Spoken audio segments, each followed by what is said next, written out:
রাধারানীর প্রেম কেমন এটা কৃষ্ণের জানা সম্ভব হয়নি।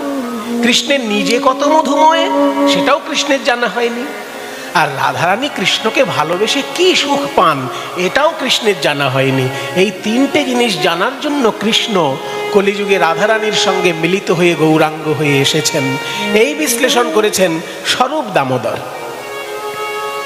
কিন্তু সার্বভৌম ভট্টাচার্য বলছেন মহাপ্রভু আমাদেরকে নতুন করে বৈরাগ্য শিক্ষা দিতে এসেছেন।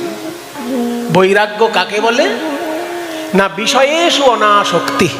বেশি রিভাব টিভাব দিও না বাবা। বিষয়ের প্রতি যখন আসক্তি কমে যায় তাকে বলে বৈরাগ্য। বিষয় মানে আমাদের ধারণা 2 বিঘে জমি আর ব্যাংকে 2 কোটি টাকা, তা কিন্তু নয়। বিষয় মানে আমরা জানি যদি কারো খুব জায়গা জমি থাকে, খুব বাড়ি গাড়ি থাকে, লোকে বলে বিষয়ী লোক।